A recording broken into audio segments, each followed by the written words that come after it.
दोस्तों नमस्कार, सत श्री अकाल, आदाब। मैं जसविंदर धनी एक बार फिर से आप सभी का जसविंदर धनी लाइव चैनल में स्वागत करता हूं।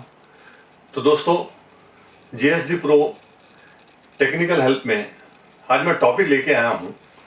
वो किसी भी टेक्निकल इक्विपमेंट वगैरह से जुड़ा हुआ नहीं है, बल्कि आम जनता से जुड़ा हुआ है।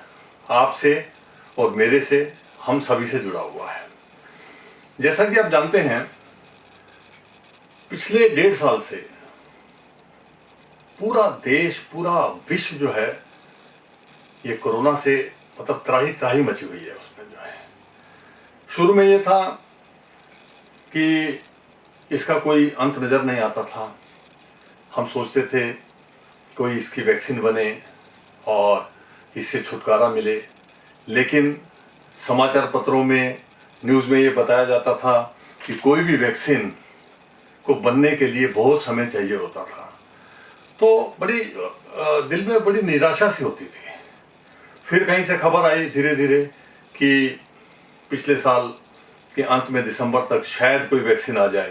दिसंबर भी निकला, उसके बाद में धीरे धीरे करके इसी आशा से हम लोग घरों में बैठे रहे कि जल्दी से जल्दी वैक्सीन आए और आने के बाद में लगवाएं और लगवाने के बाद में इस बीमारी से जो है छुटकारा पाएं।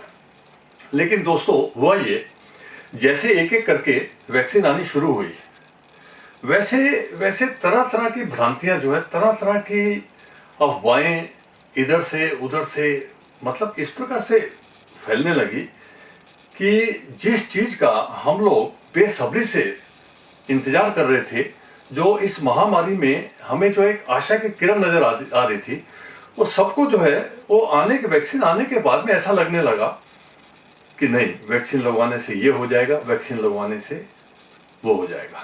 देखिए, मैं भी आपके जैसा एक आम इंसान हूं। मैं भी घर के अंदर बैठा हुआ हूं, बाहर आना जाना ज्यादा होता नहीं। वो ज्यादातर हम लोग जो है सोशल मीडिया से, समाचार पत्रों से और समाचार से ही जो न्यूज़ हमारे पास आती है, उसी के हिसाब से ही हमारे दिमाग में एक पिक्चर बनती है क्या किया जाना चाहिए। तो दोस्तों, पिछले कुछ समय से एक तो इस बीमारी का जो है, जिसको बोलते हैं कि भाई सेकंड फेज जो है उसका जो आया, उसमें बहुत ही हालात बहुत गंभीर हुए। और उसके बाद में जो वैक्सीनेशन के लिए लोगों के दिल में जिसको एक नेगेटिव एक सोच आई कि वैक्सीन लगवाने से ये हो जाएगा, वैक्सीन लगवाने से वो हो जाएगा। और अगर आप किसी से पूछते भी हैं तो 100 लोगों को अगर अच्छा हुआ है, उसके बारे में शायद कोई बताता नहीं है। एक आदमी के साथ कहीं पर कुछ गलत हुआ होता है तो उसको बहुत ज्यादा जो है सामने लाकर जो है खड़ा किया जाता है। तो ये तो पक्की बात है कि जो भी सुनेगा तो उसके मन में शंका तो होगी। तो दोस्तों, इसी चीज में जिसको बोलते हैं कि भाई इसी कश्मकश में जिंदगी चल रही है, और आगे कब तक चलेगी और किस प्रकार से होगा ये हमें मालूम नहीं है। मैं आपको आज का जो है मेरा वीडियो बनाने का एक मकसद है। हुआ ये कि पिछले 5-6 दिन पहले मेरी बेटी ने आके मेरे को बोला कि डैडी, मुझे जो है वैक्सीन का स्लॉट मिल गया है। तो मैं क्योंकि वैक्सीन का स्लॉट ऐसा नहीं है कि सभी परिवार को एक साथ मिले, तो उम्र के हिसाब से, उसके हिसाब से जो है आपको जो स्लॉट मिलता है, तो मुझे स्लॉट मिल गया है, तो मैं वैक्सीन लगवाना चाहती हूँ। लेकिन हमारे मन में इतनी ज्यादा शंकाएं थी कि जो व्यक्ति वैक्सीन लगा के आएगा, क्या वो दूसरों के लिए खतरा होगा या इस प्रकार। तो एकदम अचानक जब उसने बोला कि 1 घंटे के बाद स्लॉट है, तो हम लोग कुछ सोच नहीं पाए। तो हमने उसको समझाया, बेटा देखो, वैक्सीन तो लगवानी है, लेकिन हम लोग इसके लिए हम बैठ के बातचीत करते हैं, हम सोचते हैं इसके बारे में क्या करना है। तो बाद में हम घर में जो है सब बैठने के बाद में ये डिसाइड हुआ कि जो 45 प्लस हैं वो पहले लगवा लें, उसके बाद में बच्चे वो बाद में लगवाएं। तो 18 प्लस के आसपास, जिसकी 24-25 के आसपास उम्र है, वो मतलब एक साथ नहीं करके अलग अलग से ये लोग लगवाएंगे। तो हुआ ये कि मैंने कहा ठीक है, आप जो है रजिस्ट्रेशन कराइए। तो मेरी बेटी ने कहा कि भाई अगर रजिस्ट्रेशन हम कराते भी हैं तो जिस हिसाब से वैक्सीनेशन की कमी बताते हैं, उस हिसाब से 1-1.5 महीने तक तो नंबर आना संभव नहीं है। हमने सोचा ठीक है भाई 1-2 महीने तो वैसे भी लगेंगे, कोई बात नहीं जो है। तो रजिस्ट्रेशन दोस्तों रजिस्ट्रेशन करा दी गई। अब देखिए रजिस्ट्रेशन में मेरी बेटी ने जो बच्चों का है उसका जो है एक अलग 18+ में करवाया और हमारा 45+ में करवा दिया। तो हमने सोचा ठीक है 1-2 महीने के बाद में जो है जब नंबर आएगा तो कर लेंगे। एक हमारी सोच ये भी थी कि अभी टीकाकरण की जो काफी एक मास जो जिसको बोलते हैं कि अभियान चल रहा है, तो उसमें थोड़ी सी भीड़ छट जाए। ये हमारा सोचना नहीं, हर आदमी का यही सोचना है। यही सोच के लोग घरों में बैठे हुए हैं, आधे लोग डर के बैठे हुए हैं। और डर तो वाजिब है, जब आप सब चीज की सब तरह की बातें सुनेंगे तो डर तो होगा ही। तो जहां भी फोन करके भी पूछते हैं वहां भी लोग बोलते हैं हमने अभी नहीं लगाई, इस वैक्सीन का इंतजार कर रहे हैं, उस वैक्सीन का इंतजार कर रहे हैं। तो बहरहाल हमारी रजिस्ट्रेशन हो गई। तो दोस्तों हमने कहा भी 1-2 महीने के बाद में जब नंबर आएगा तो चलो देखा जाएगा, लगवानी है तो लगवा ही लेंगे हम लोग जो है। लेकिन हुआ ये कि बहुत ही एक जिसको बोलते हैं कि एक दिन पहले हमने रजिस्ट्रेशन कराया और 10 तारीख को 12:30 12:30 बजे, यानी कि आज से 2 दिन पहले अचानक 12:30 बजे फोन के ऊपर मैसेज आ गया, मेरा और मेरे मिसेस का स्लॉट जो है उसी दिन का 2:30 से 4:30 बजे तक किसी हॉस्पिटल में फिक्स हो गया है। तो मेरी बेटी ने आके बताया, तो हमने कहा भी हम तो सोच रहे थे 1-2 महीने के बाद में हम लोग करेंगे जो है। तो मेरी बेटी ने कहा देखिए ऐसा है, जब लगवाना है आज भी लगवाना है, 1-2 महीने के बाद लगवाना है, तो हम लोग क्या करते हैं कि टाइम वेस्ट नहीं करते, हम लोग ये करते हैं कि प्रोसीजर को फॉलो करते हैं। तो मैंने कहा बेटा ऐसा है कि 1-2 घंटे टाइम है, तो जो कर सकते हैं वो हम कर लेते हैं जो है। तो दोस्तों इस वीडियो में मैं आपको ये मेरी जो है टीका लगने तक, वैक्सीनेशन तक की जो एक मेरा जो यात्रा रही है ये वाली, तो मैं आपको इसमें पूरा बताऊंगा ताकि आपके मन में जिसको बोलते हैं जो शंकाएं हैं। देखिए मैं नेता नहीं हूं, मैं अभिनेता नहीं हूं, ना ही मैं किसी न्यूज चैनल से जुड़ा हुआ हूं। मैं आपके जैसा एक आम व्यक्ति है। मेरे शरीर के ऊपर आज 2 दिन और लगभग 8 घंटे जो है हो चुके हैं। मेरे शरीर ने उस टीकाकरण के बाद क्या क्या अनुभव किया है वो मैं आपको बताने जा रहा हूं, और हो सकता है कि इससे कुछ लोगों की जो सोच है वो उसमें कुछ ना कुछ फर्क आ सकता है। तो दोस्तों हम यहां थे कि हमारा जो है 12:30 बजे हमारा जिसको बोलते हैं हमारा 2:30 बजे से 4:30 बजे तक का स्लॉट आ गया। सबसे पहले मेरी बेटी ने क्या किया कि ऑनलाइन किसी डॉक्टर से कंसल्ट किया। देखिए मैं आपको ये पॉइंट बाय पॉइंट बता रहा हूं कि अगर 12:30 बजे हमें स्लॉट आ गया तो हमने क्या क्या प्रिकॉशन लिए। तो सबसे पहले उन्होंने ऑनलाइन डॉक्टर के साथ में एक वीडियो कॉलिंग की। वीडियो कॉलिंग में उन्होंने मेरी मिसेज और मेरे बारे में मेडिकल का पूरा बताया कि किस प्रकार की दवा लेते हैं, किस प्रकार की इनकी हेल्थ है, किस प्रकार का ये है, पूरा का पूरा जो है एक आधे घंटे में 10-15 मिनट में उनसे डिस्कस कर लिया। तो डॉक्टर ने वहां से ग्रीन सिग्नल दे दिया कि आप एक काम करिए, आप जो है वैक्सीनेशन के लिए आप चले जाइए, किसी प्रकार की कोई चिंता की जरूरत नहीं है। और दूसरा उन्होंने ये भी बताया, इस चीज को भी आप पॉइंट को नोट करिए कि डोलो 650 और विटामिन की जो गोली है वो अपने पास रखिए घर में जो है। तो दोस्तों हम लोग कम से कम, क्योंकि 2:30 बजे से 4:30 बजे का हमारा स्लॉट था, तो हमने यहाँ से हमने ये ठीक समझा कि अपनी कार निकालें और सब करें, उससे अच्छा कैब बुक की जाए जो है। तो कैब बुक करके मेरी बेटी ने कहा कि हालांकि मेरा नंबर नहीं आया है, मेरा स्लॉट नहीं आया, लेकिन मैं आपको असिस्ट करूंगी, आपके साथ जाऊंगी ताकि आपको तकलीफ ना हो। तो हमने ये किया कि हमने कहा कि सबसे पहले हमें अपनी सेफ्टी देखनी है, क्योंकि जो हमें अपॉइंटमेंट लेटर आए थे हमें, ठीक है, उसमें ये लिखा हुआ था कि आपको जब भी आना है अपने ओरिजिनल आधार कार्ड और उसके साथ में जो अपॉइंटमेंट लेटर भेजा गया है, जो जितने टाइम का हमारा स्लॉट, जितने टाइम की अपॉइंटमेंट थी, उसको डाउनलोड करके प्रिंट आउट उसका लेके आना है। देखिए 12:30 से 2:30 बजे तक का समय है, इस समय में हमें सब कुछ करना है। तो मैंने जो है दोनों प्रिंट आउट निकाले, प्रिंट आउट निकालने के बाद में दोनों आधार कार्ड रेडी किए। अब बात यह थी कि उसमें जो लिखा हुआ था कि आपको जो है सेफ्टी मेजर क्या क्या करने हैं। सेफ्टी मेजर में वही है जो सरकार बोलती है कि भी आपको इतनी मास्क लगाना है, आपको इतनी दूरी मेंटेन करनी है, सोशल डिस्टेंसिंग मेंटेन करनी है, सब चीजें हो गई। तो वैक्सीनेशन की बात नहीं, वैसे भी जनरली भी जब हम लोग बाहर जाते थे तो हम बहुत अच्छे तरीके से प्रिकॉशन लेते थे। तो दोस्तों हमने सबसे पहले क्या किया, मैं आपको बताता हूं कि मैं जनरल अगर कभी इमरजेंसी में भी कोविड काल में जब बाहर जाना पड़ता था तो ये मास्क जो है मैं यूज करता था जनरल में, ये वाला मास्क। उसके बाद में और ये जो है मैंने काफी पहले स्टील बर्ड की एक 2 शील्ड जो है, ये वाली फेस शील्ड है, ये वाली, ये आप ये मान के चलिए ये हेलमेट वाली नहीं है, ये कंपनी ने स्टील बर्ड वालों ने जो है, मैं किसी का ब्रांड की तो बात नहीं कर रहा हूं, तो खैर आपको लिखा भी दिख जाएगा वहां पर, तो उसको जो है अब किसी भी कंपनी की उसको जो मैंने काफी पहले मंगा लिया था। तो जिस समय भी जाता था इस मास्क को लगाने के बाद में इसको मैं जरूर लगाता था।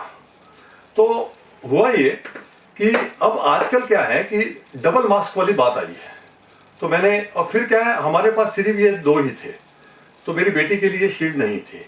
तो मैंने कहा मेरी बेटी को कि आप जो है कहीं भी किसी भी 1% भी कहीं पर छूट नहीं छोड़नी है, क्योंकि जो मेजर्स हम ले सकते हैं, हमें यह नहीं मालूम कि वहां पर जो लोग हैं वो वहां पर कितना लेके आते हैं। तो अपनी सेफ्टी हमें 100% रखनी है।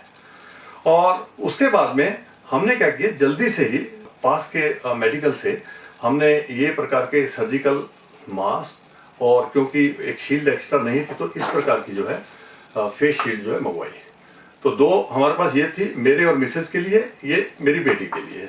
तो दोस्तों हम जो तैयारी करके निकले उसमें यह था कि पहला ये वाला मास्क, इस मास्क को जो है लगाया। इस मास्क को लगाने के बाद में देखिए क्या है, हम लोग पगड़ी पहनते हैं और जल्दी में जो है इसमें 2 टाइप के मिलते हैं। एक तो ये होता है कि आप बांध सकते हैं, और दूसरा ये होता है कि आप कान के ऊपर लगा सकते हैं, क्योंकि जब पगड़ी पहनते हैं तो कान अंदर चले जाते हैं।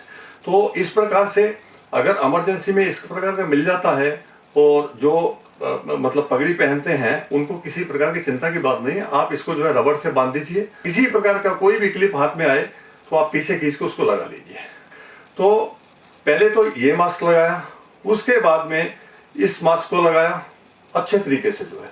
लगाने के बाद में इसको हमने जो है पूरा का पूरा पहन लिया। तो ये मतलब इस हिसाब से हम पूरी तरह से रेडी हो गए।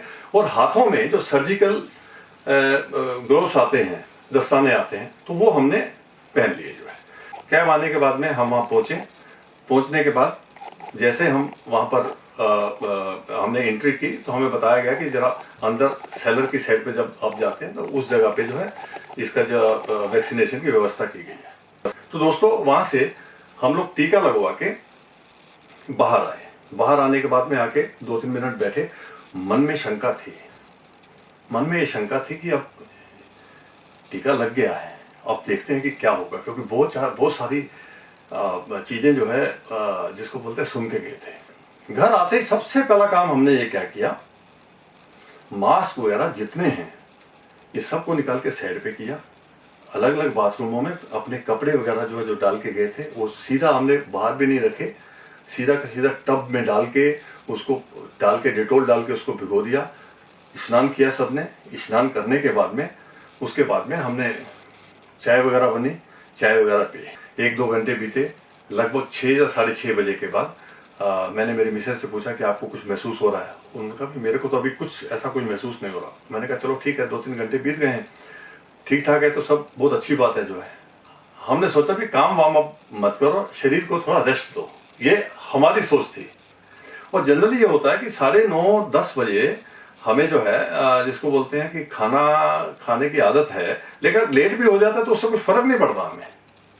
लेकिन दोस्तों हुआ ये 9:30 के आसपास मुझे जो है बहुत ही मतलब भूख महसूस हुई। तो मेरे मिसेज जो है वो आराम कर रहे थे, तो खाना वाना उन्होंने बना दिया था तो बना के जो आराम कर रहे थे। तो मैंने मेरी बेटी को कहा कि बेटा मुझे मतलब भूख इतनी लग रही है, जैसे बर्दाश्त नहीं हो रही। तो मैंने खाना वाना खाया, अच्छा दबा के जो है डिनर किया। करने के बाद में मैं आराम से लेट गया जो है। और सोते तो लेट हैं तो आराम से लेटा था। तो मैंने देखा कि भाई 12:30 या 1-1:30 बजे मेरे मिसेज भी वो दूसरे रूम में लेटे हुए थे, वो भी बाहर आए, फ्रिज की तरफ गए। तो मैंने पूछा क्या बात है, तबीयत तो ठीक है? तबीयत तो ठीक है, भूख बहुत लग रही है। तो उन्होंने जाके वहां से ओआरएस निकाला, ओआरएस निकाल के पी लिया।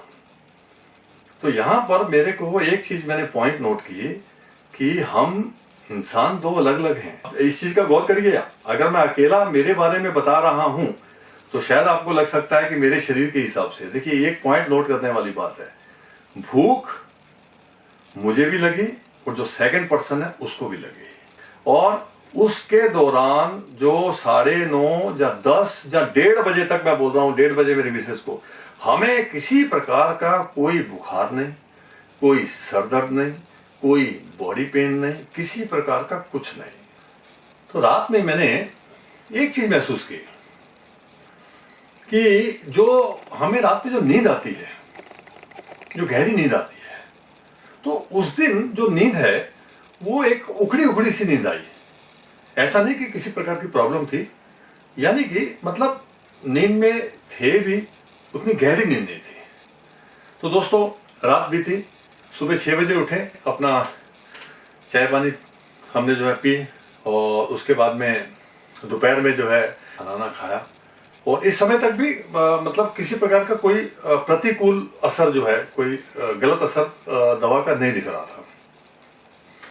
दोपहर में लगभग 3 बजे के आसपास जैसे हमने जो है दोपहर का खाना वगैरह खा लिया, तो उसके बाद में मेरी भी झपकी लग गई और मेरी नींद खुली जाके 6 बजे। तो दोस्तों, मैं देखता हूं कि मतलब अपने आप को बहुत फ्रेश महसूस कर रहा हूं मैं जो है। तो उसके बाद में मैं मेरे मिसेस के रूम में गया और मैंने कहा उन्हें कि भाई उठिए, चाय वाय बनाइए। चाय वाय पी। तो उनसे मैंने पूछा कि आपकी हालत कैसी है। उन्होंने कहा बिल्कुल ठीक है। उन्होंने भी कहा कि बड़ी गहरी नींद आई है। देखिए, यहां पर दूसरा पॉइंट नोट करिए आप कि, और ये बात उन्होंने भी कही कि रात में जो नींद है हमको उखड़ी उखड़ी आई थी, वो जो मैंने जो आपको पहले बात की है, ये बात हमारी सुबह चाय के समय हो गई थी जो है। तो हम लोग भी ये देखना चाह रहे थे कि क्या क्या असर जो है अलग अलग व्यक्ति में अलग अलग होता है या किस प्रकार से होता है। अब ये बात ये थी कि देखिए, 3 बजे के बाद में वैक्सीन लग के 24 घंटे हो चुके थे, तो यानी कि दूसरा दिन स्टार्ट हो चुका था। और अब जो मैंने आपको जो पहले बताया है कि दवाई का जो एक असर, जो अंदर एक गरमाइश सी होती है कि आपको ऐसा लगता है किसी प्रकार की एंटीबायोटिक या दवाई खाते हैं, उसी प्रकार का एक असर जो शरीर में था, वो धीरे धीरे जो है अभी कम होता चला गया जो है। तो जो 24 घंटे के बाद का समय है, वो हमारे शरीर में धीरे धीरे धीरे धीरे नॉर्मल होना जो है शुरू हो गया जो है। तो पहले दिन 24 घंटे में किसी प्रकार की कोई प्रॉब्लम नहीं आई। दूसरे दिन, जिसको बोलते हैं दूसरा दिन, जो 3 बजे से जो शुरू हुआ, उसके दौरान अच्छी तरीके से नींद आई। तो आज जो है, आज की सिचुएशन, मैं जो अभी आपके सामने बैठा हूं, ऑलमोस्ट 2.5 दिन बीत चुके हैं। तो परमात्मा की जो है कृपा है, सभी कुछ ठीक ठाक है। और हमें ऐसा लगता भी है कि अपने शरीर के हिसाब से कि भाई अब जब 2-2.5 दिन असर जो है, कोई इस प्रकार का असर नहीं हुआ, तो अगले 1-2 दिन में भी शायद नहीं होगा। तो उस हिसाब से मन में कई आशंकाएं थी, और ऐसा हो सकता है, वैसा हो सकता है। तो दोस्तों, मैं फिर से आपको ये बताता हूं कि ये वीडियो बनाने का मकसद ये है कि मैंने मेरे ऊपर ये दवाई का जो असर हुआ, मेरे और मेरी पत्नी के ऊपर, वो आपके सामने मैंने डिटेल में बताया। आज मेरा कोई टेक्निकल विषय नहीं था, तो ये अपना व्यक्तिगत विषय ही बन गया। हो सकता है कि देखने वालों में से कम अगर उसमें 100 में से 10 लोग भी अगर जो है इस चीज में विपरीत सोचते हैं, नेगेटिव उनकी थिंकिंग है वैक्सीन के लिए, उनमें से अगर 2-4 की जिसको बोलते हैं थिंकिंग भी पॉजिटिव हो जाएगी, तो मेरा ये वीडियो बनाना सफल हो जाएगा। तो दोस्तों, वैक्सीनेशन तो जरूरी है, और मैंने जो भी आपको यहाँ पर बताया है, मैंने मेरी आप बीती सुनाई है, उसके ऊपर आप ध्यान देके, एक नहीं 2 लोगों की, उसी ऊपर ध्यान देके आप ये कर सकते, ये सोच सकते हैं कि भाई पार्टिकुलर वैक्सीन इन्होंने लगवाई तो इनके ऊपर ये असर हुआ, मैं आपके सामने बैठा हूं। तो दोस्तों, इस वीडियो में आप जो है मेरे साथ बने रहे, मैं आपका बहुत बहुत आभारी हूं। और अगले वीडियो में मैं फिर से आपके सामने हाजिर हो जाऊंगा। तब तक के लिए मैं आप सभी से विदा चाहता हूं। धन्यवाद, बहुत बहुत शुक्रिया।